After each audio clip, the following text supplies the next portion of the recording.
Good morning to you all. Let me welcome all of you back to this meeting of Parliament. I know it has been a long one. The recess has been long. And I believe you missed this house for a while. The opportunity to meet colleagues, fraternize with parliamentarians, get information from the proceedings of the House, and feed your media houses with content has been lacking for a couple of months now. We're back and ready to start work, and you being the platform on which the work that we do gets conveyed to the Ghanaian populace and Ghanaians abroad and international community as a whole. We need to welcome each other back and plan together how we intend to work during this meeting of Parliament, and also to share with you briefly what might be the agenda of the House going forward. So you're welcome, and I look forward to us having a very engaging meeting. As indicated in the speech of the clerk, our expectation of you is that you will convey accurately exactly what is happening in the House to the population. And I think you should go beyond that.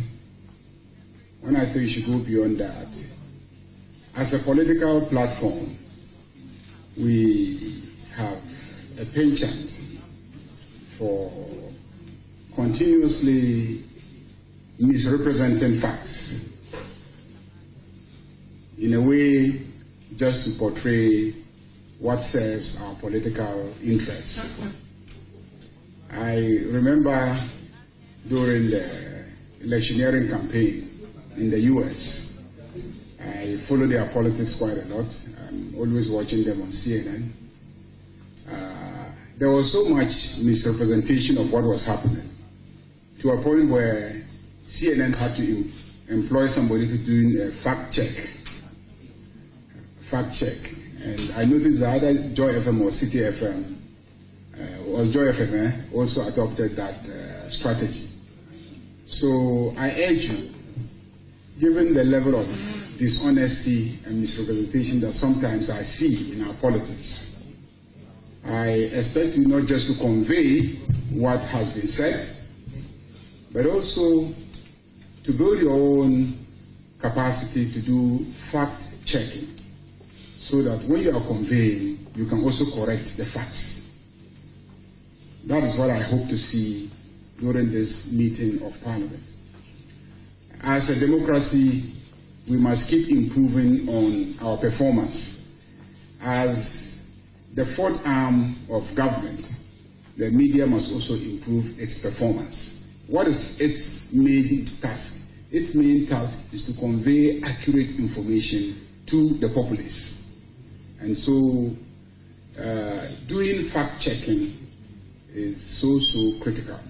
So when the minority leader speaks, by the time he finishes, when you are reporting, you should be correcting the inaccuracies in what he has said.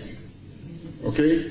So for instance, when he says that no policy document has come to Parliament, you are supposed to report that that is not accurate, because everything that he said was captured in the economic policy document that the finance minister presented to Parliament.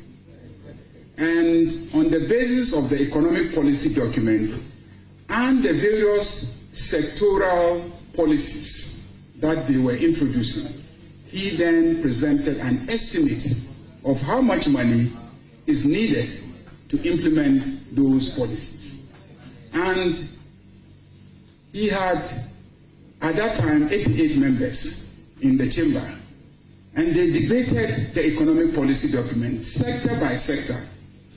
Then they are members of the various committees, and all those committees took the sector by sector policy documents, analyzed them at committee retreats, invited all the agencies, and the agencies appeared before them and explained each and every one of those policy measures. A lot of these policy measures were already captured in our national campaign manifesto, if you recall. And you journalists quizzed us, we explained those policy measures in the national campaign that took place in December 2024. Then our first budget came, and in the budget policy document, we captured the same policies. And then we budgeted for it. We brought it to this house. His members had the opportunity to scrutinize the policy document, debated it, and we all approved the policy documents in the chamber.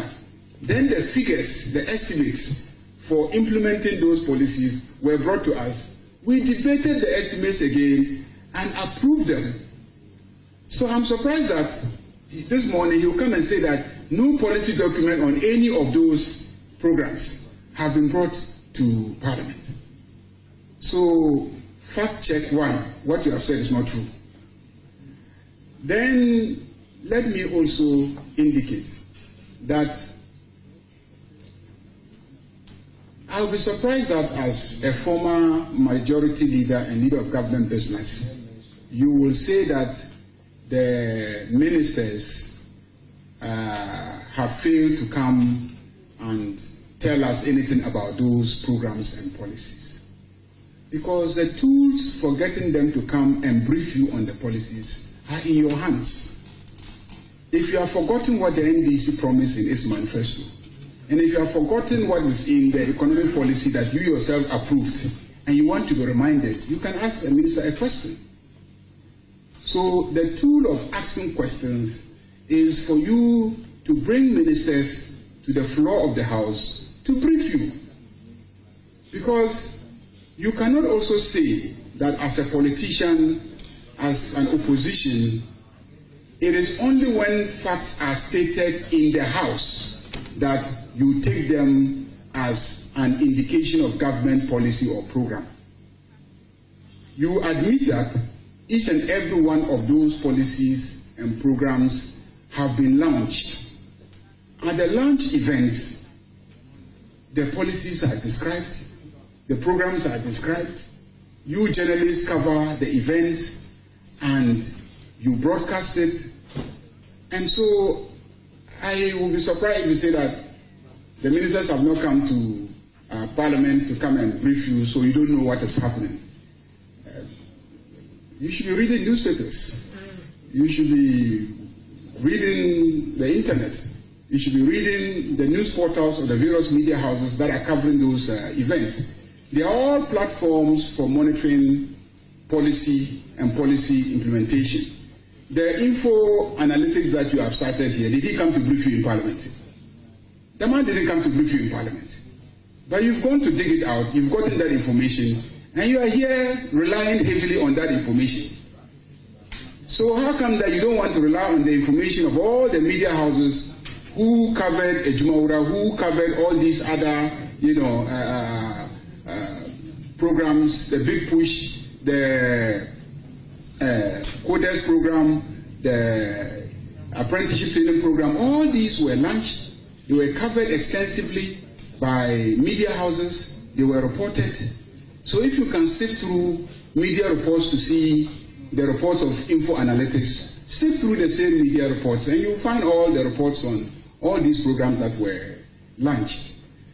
Let me also indicate that we are not claiming that in less than 360 days, every single mess that we inherited will be corrected. We're not saying that. If nurses who have been trained have not yet been placed, it doesn't take 360 days to place all nurses that have been trained. It doesn't take 360 days to place all teachers that have been trained. Because you know that the structure of the economy was devastated by the level of mismanagement that we saw, which informed the elections. Ghanaians themselves saw it. That's the basis for the vote and the margin of victory that the NDC enjoyed in the last election. Ghanaians themselves saw the level of devastation of the economy. And we know that it will take a long time to fix it. But the evidence, as testified by everybody that I quoted yesterday, from the IMF to the World Bank to the African Development Bank to Ghanaian economists to everybody, the evidence is clear that this government is making a lot of effort to fix the economy, stabilize the city, pay our debts, manage our expenditure, and then bring us to a level where the economy can be on a sound footing for the private sector to be able to create the jobs. When you talk about job creation and you say you are center right, center left, and etc., all those ideologies now agree that you need a strong, vibrant private sector to create jobs, because all of them have evolved to a point where they accept that the state has some limitations in its capacity to create jobs itself. Because in the end, you will just create a huge, unaffordable bureaucracy, and you cannot sustain it budget-wise. So you need a vibrant private sector. How can you claim that you are committed to a vibrant private sector when interest rates in the banks are hovering around 50%, 30%, 40%? Which private sector can survive borrowing at 50%, 40%, 30%? Which private sector? No private sector will survive borrowing at that level. What is going to happen is that they will become uncompetitive, and all of them will become importers of finished goods. None of them will produce locally, because you can't borrow at 30, 40, 50%, and then produce and compete with Chinese firms that are borrowing at 3, 4%.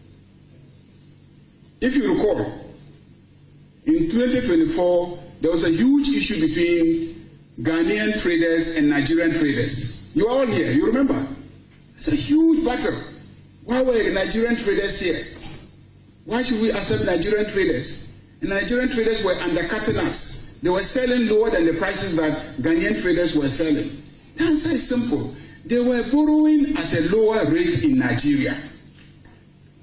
So when they came to Ghana, they could easily reduce their prices, whereas the Ghanaian traders were borrowing at a very high interest rate.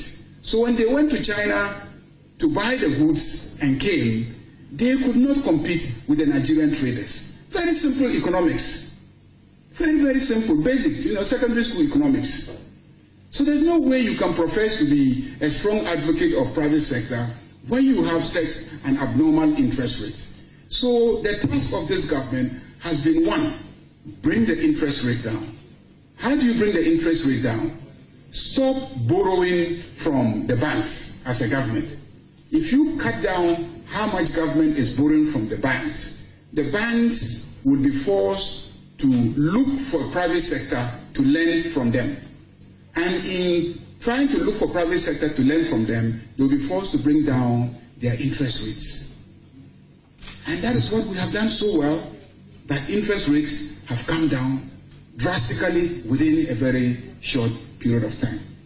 The same, inflation. If the public does not have the capacity, the purchasing power, how are they going to patronize the goods of the private sector? They will produce, but the people cannot patronize. So there will be no market. So you have to drive down inflation. How are we going to bring down prices if the exchange rate is so high? Private sector people are going to produce something, and then they need so much money to exchange into dollars to go and import the inputs, the raw materials for production. So anybody who understands basic economics knows that the best incentive for the private sector to thrive and do well is maintaining a decent microeconomic framework. And that is the work that we have done. And that is why I was boasting on the floor of the House that if you look at the indicators, we are doing well. Our inflation has come down to single digits. Lending rates have come down in the private banks. The exchange rate has come down drastically. And so private sector has an opportunity to now go to the commercial banks and then lend and invest and do business and create jobs for everybody. Let me assure you that it is not the idea of government to take public money and invest in something called 24-hour economy. No. So if you are waiting for us to bring you a document in Parliament say we are taking so much money to invest in 24-hour economy, you won't see it. The whole idea behind the 24-hour economy is create the enabling environment for the private sector to be confident to invest and run the economy 24 hours. And so you are looking at an entire value chain from the issue of land. How do you access lands for, let's say, large-scale commercial agriculture? From the issue of how do you build the infrastructure for irrigation, for large-scale commercial agriculture? How do you ensure that there are roads leading to the farms? Many of these things are matters that the state should allow the private sector to do, except that we should give them the necessary incentives. You said that you were doing one district, one factory. I beg you, you are a journalist. You've been in this country for the past 8 years. Show me how many of the so-called new factories were functional as at December 7, 2024, when we were living, when we had the, January 7, 2025, when you were leaving office. How many of those factories? Because there was more of a political slogan than real sound policy. No new factories were ever functional as of January 7, 2025. In the end, what did we see? We saw you going to existing factories and getting them to come and apply. And then, based on whatever consideration, you selected some of the existing factories and then gave them huge tax exemptions, claiming that they were going to expand operations to create jobs. We are going to call for an audit of the monies that they gained by the tax exemptions and to see if indeed those monies went into expanding their operations in the first place. But that was not even the original idea. The original idea and the policy framework is that you establish one district, one factory in every district so that industrialization will go across the country. You did not take time to establish the raw material base for the factories. So many factory structures were constructed but could not be functional because they didn't even have the raw material base. So if I challenge you to actually show how many jobs were created beyond the actual job of constructing them, how many jobs were created in actually running factories, you just won't be able to produce any significant figures. Those are the facts, and you all live in this country, and you live in those districts. So I plead with you that if I were you, I would stay far away from trying to tout an MPP record, because that record was decided upon by Ghanaians in the last election. Let me talk about COVID-19 levy. Indeed, as you know, we don't run the country alone. We run the country sometimes in consultation with, let's say, the World Bank, the IMF, because we've gone to sign commitments with them. You signed the commitments with them. You went to the IMF, sought support, and they agreed to give you the support based on conditions. Condition 1, 2, 3, 4, 5, 6. And you know very well that COVID-19 was one of the conditions. You know very well.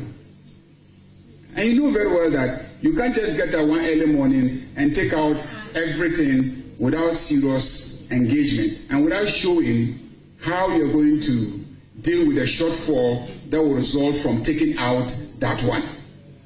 And if you recall, we said we're taking out e-levy, we're taking out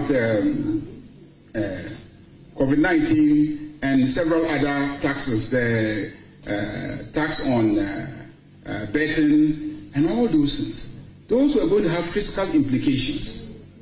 And so when the analysis was done, we pushed and insisted, but in the end, it became obvious to us that we could take out all these other ones, but then for COVID-19, we needed to engage a little further.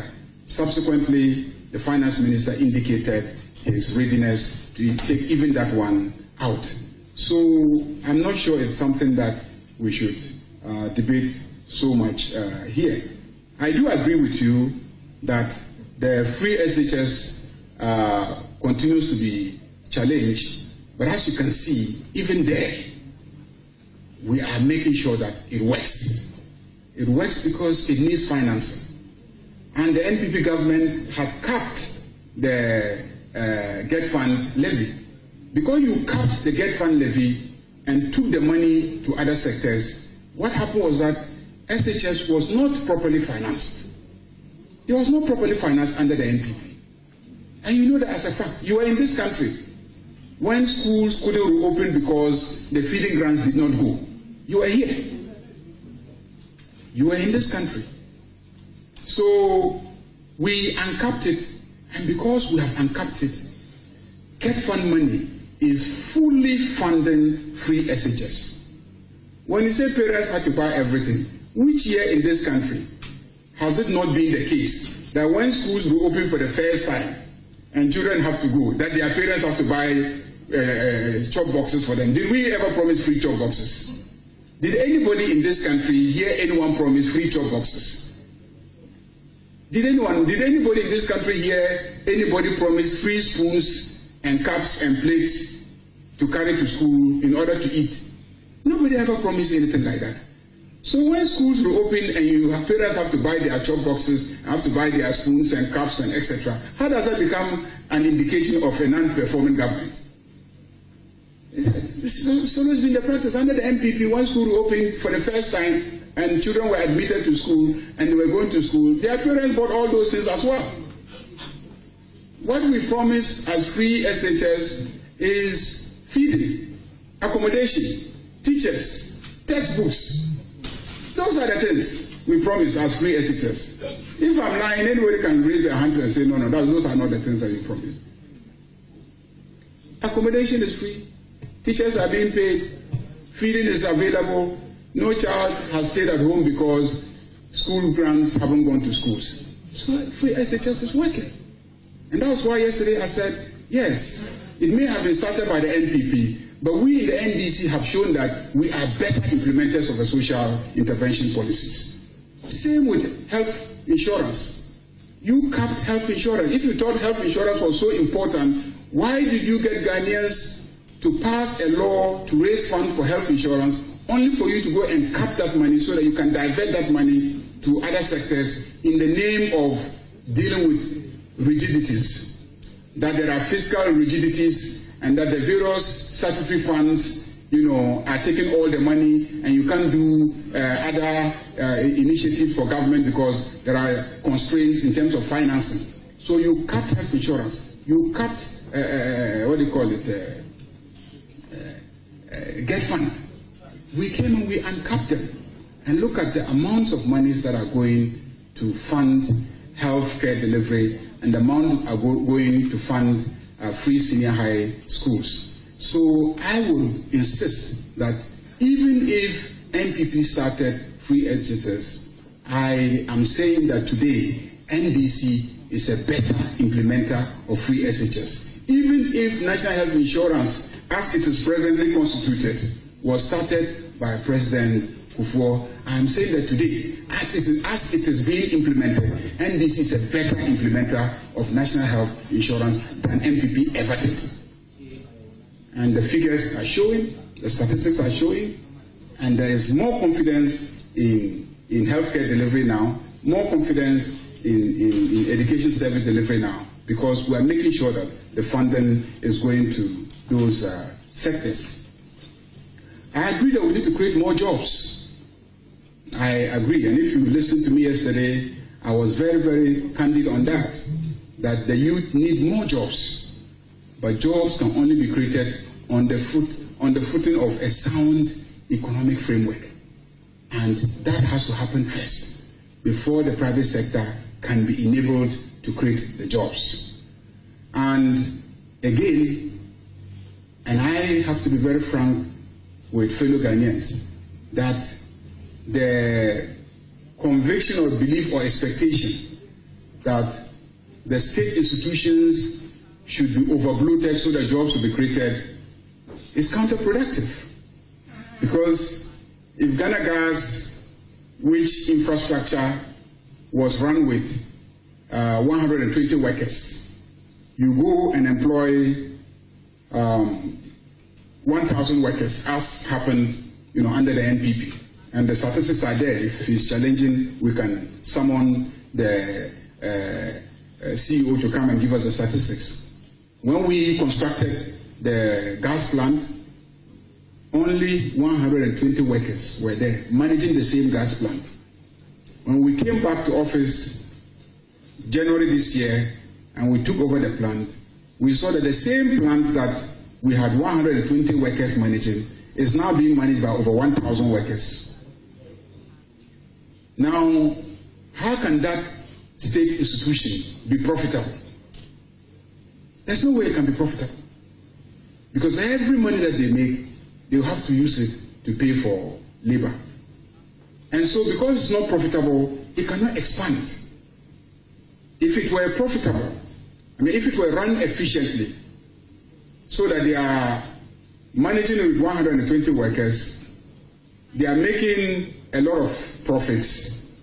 By now, they could have used their earnings to establish a second gas plant and employ another 120, a third gas plant to employ another 120, and the challenges that we are having in the energy sector, we will not have to face those challenges.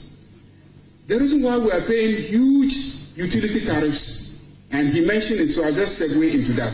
The reason why we are paying huge utility tariffs is because we are using liquefied petroleum products, that is, diesel and coal, to power our generators. And because diesel is expensive, if a power producer uses diesel to power his plant, he has to charge you, the consumer, the cost of the diesel. And if he uses gas to power his plant, his cost can go down, I'm told, by over 70%. Over 70%, I'm told. So the strategy of this government to be able to deal with the cost is to shift our power plants from those diesel products to gas, so that we can be able to drive down the cost of generation, and then we pass on the benefits of the reduced cost to the consumers, which is citizens for domestic use and industry, to power industry, so that Ghana can be competitive to be able to generate the jobs. If a factory is taking a decision between either siting in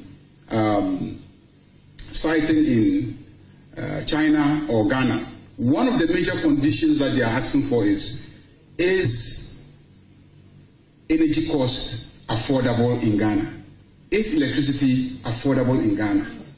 If electricity is not affordable in Ghana, they will not position the factory in Ghana, because if they site the factory in Ghana, they are going to be producing at a very high cost. But if they site it in China, they will produce at a very low cost, and even with haulage to Ghana, they will still be very, very competitive against a factory that has chosen to site its operation in Ghana. So if we don't reduce energy costs to a certain level, the private sector will just not be able to perform. About 3 weeks ago, the private sector organized a conference, a press, I'm sure many of you covered it, at which they raised the issue of energy cost and said that unless energy cost goes down, it will be difficult for them to survive. So that's the matter that as a government we focus on. And in addition, you left us with a huge unreasonable debt at ECG. ECG, you were board chairman. You were board chairman. You know how much debt you left. You yourself have admitted it on the floor during debates about how bad the situation at ECG was when you assumed a leadership there as board chairman, and efforts that you also tried to make to address that situation. At the time you were leaving office, you hadn't fixed it. The debts are still lying there. Who's going to pay for those debts? Who is going to pay for those debts? You stopped them in 2024. You stopped PURC from adjusting tariffs because you are afraid of its implications on you for elections. The records are there. You stopped them. He's not denying it. You stopped them from adjusting tariffs in 2024 because you were afraid of the implications on your electoral fortunes if they adjusted tariffs. So the debt kept mounting. Because if you are producing at a very high cost, and then government is forced, ECG is supposed to take it at that high cost, and the ECG doesn't adjust the tariff to reflect the cost at which they are taking the commodity, and yet they are supposed to sell it to consumers at a very low cost. Who is going to pay the differential between how much they are buying and how much they are selling it to consumers? That is normally done through gradual, tariff adjustments, and you stop them from adjusting the tariffs. So the debt just kept ballooning to very, very unreasonable levels, billions and billions of Ghana cedis of debt at ECG. That has to be addressed. But for the engineering that we have done to make sure that lights never go off, so that they can always afford diesel to run the power plants, for us to have 24-hour, electricity, it would have been very difficult. But even as you do that, you must work towards a sustainable arrangement. And one of it is that you must be realistic in terms of the adjustment of tariffs. In addition, you must deal with the inefficiencies and the corruption. The corruption. I'm told that at ECG, they procure things that they need in the next 4 or 5 years. You procure for just a year, and then the next year you procure, and the next year you procure. Why do you go and procure things that you need for 5 years? Some of them, their lifespans don't even go up to 5 years. So they will get destroyed in the process, and that will be causing financial loss to the state. So we are fixing the corruption and the mess there. We are fixing the inefficiencies. We are cutting down on the wastage, and we are trying to make ECG very, very profitable, ECG and NEDCO. And go and see what is happening there. It is now working well. But it takes time to deal with the legacy debts. And Ghanaians need to support us to deal with those issues. At the same time, you must have a long-term strategy to drive down power production costs, So the president and government have decided to increase our gas production capacity. So a new gas processing plant is going to be constructed so that we can have additional gas to be able to power all the gas plants with power plants with gas, so that production costs will come down drastically and we can sell power much cheaper to both household consumers and for industrial use. In the meantime, government has also decided that we are going to look at the distribution challenges. There's so much infrastructure challenge that is causing a lot of wastage in the distribution. So if you buy 10 megawatts of power as ECG from a power producer, because your infrastructure is inefficient, by the time it gets to the consumers, let's say 2% of it has been leaked through inefficiencies. So you need to fix the distribution infrastructure. So when you buy 100%, by the time it gets to the consumers, even if there is, some waste, maybe some 0.something%, leakage and waste, then the full amount, close to the full quantity of what you have purchased actually gets to the consumers. Second thing is inefficiency in the collection of revenues.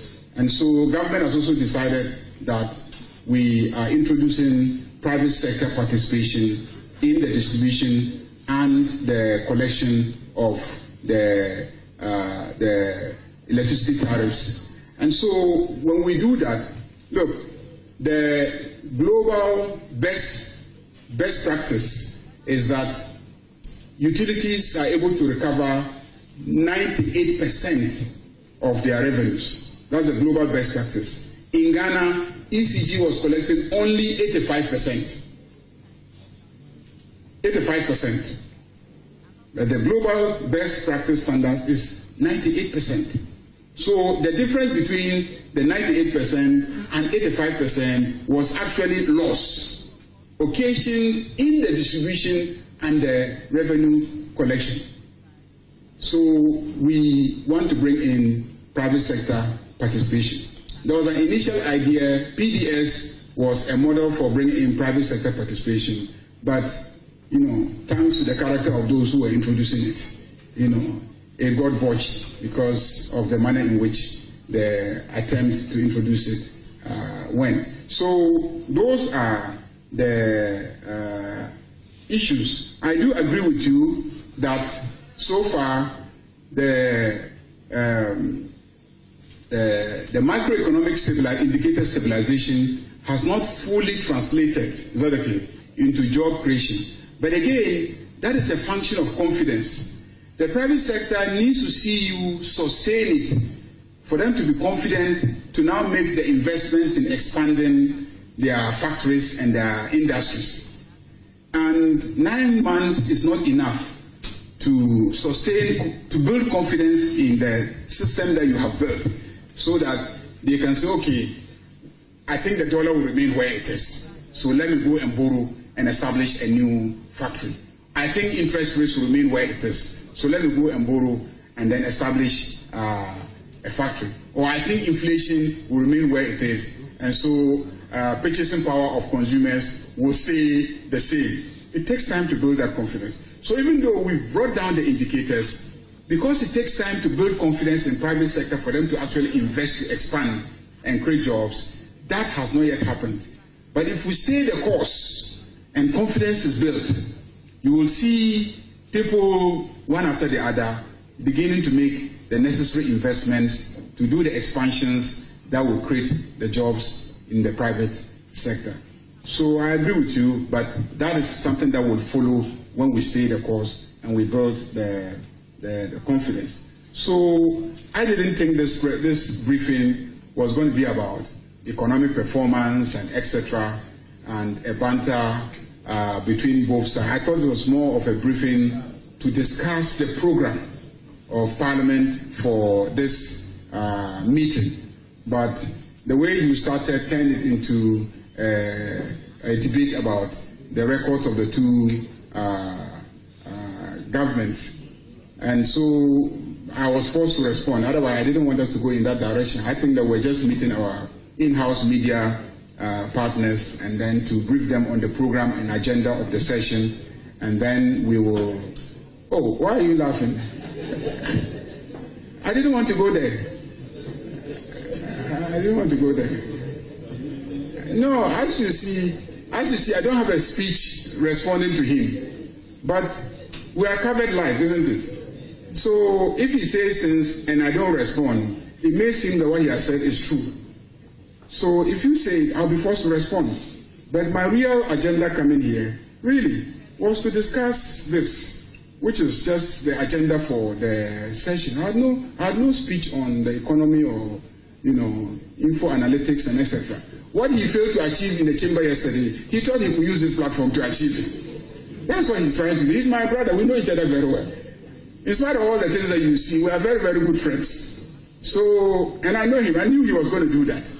Because after the program, he told me, hey, is that what you did to me? And tomorrow, I'll also do it to you. So, I'm not surprised that he's doing it. No. We have a very healthy democracy. Ghana has a very, very healthy democracy. Other countries get shocked when they come and see how, as politicians, we relate to each other. Because in other jurisdictions, the politicians just don't relate at all. But here, we relate nicely. We try to argue on points.